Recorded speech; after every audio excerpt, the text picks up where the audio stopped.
Hi, it's Recon Wargaming here with another DaBoyz wrap-up video. This time for Game 3, and we're going to be going over the game I had against Zach Churcher, who he's from Toronto as well. He represents the Games Workshop Young and Lawrence store. Well, he doesn't represent them, but that's where he typically plays, and that's where a lot of the guys from Canada play.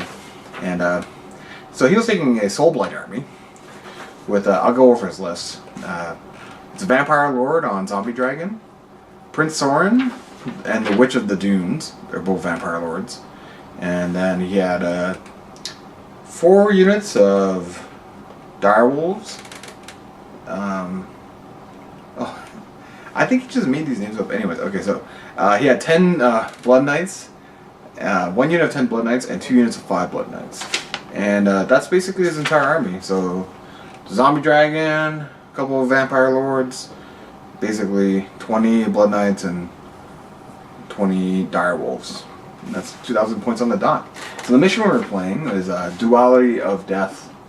It was a pretty straightforward mission. Honestly, it's it's where you're kind of a little bit squished in, 12 up, 12 in, and you have 2 objectives. But those objectives can only be claimed by heroes or behemoths, right? It's similar to the old mission in the General's Handbook, but they added in behemoths as well, right? So obviously his Vampire Lord is one of them, and then his vampires are the other ones that would do that.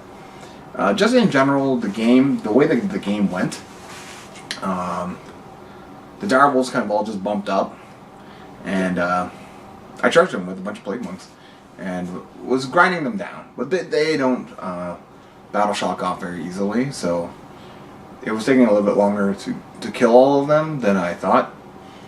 Once again, maybe my overconfidence with Plague Monks, but he got in, stuck in with those Blood Knights.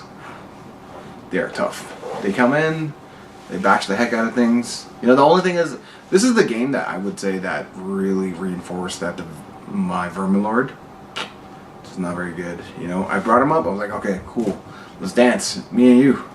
I'm gonna take out that Vampire Lord and Zombie Dragon. Was never gonna happen. He's so much tougher than my Vermin Lord, and the Vermin Lord hits like a wet paper bag. So, and yeah, so like 5 Blood Knights came in, just beat the heck out of them, and I was able to take out 1 unit of Blood Knights, and I was able to kill all those wolves, but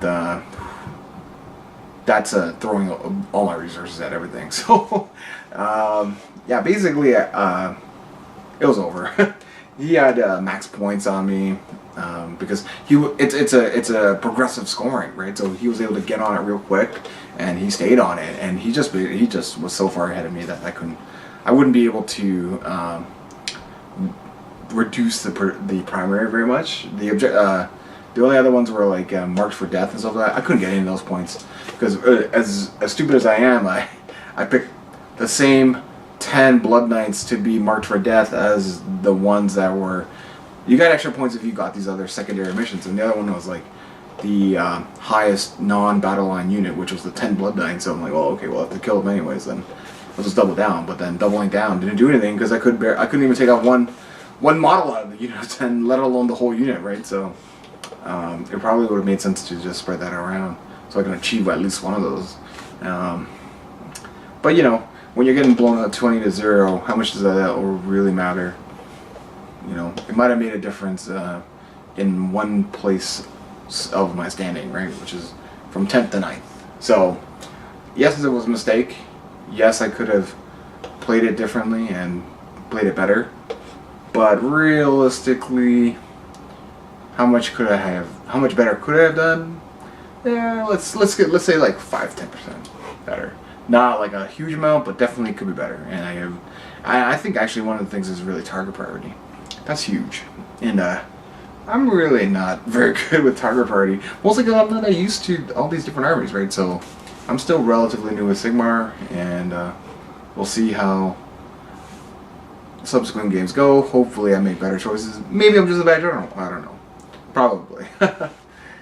So that's basically, Zach's a super nice guy, super knowledgeable, you know, I'm gonna have to come out to GW Young and Lawrence just to at least learn from him, learn from all the other guys from there from GW. But he knows his stuff. So that's it for game 3. That's my summary. And hope you look forward to my next summary. Thanks.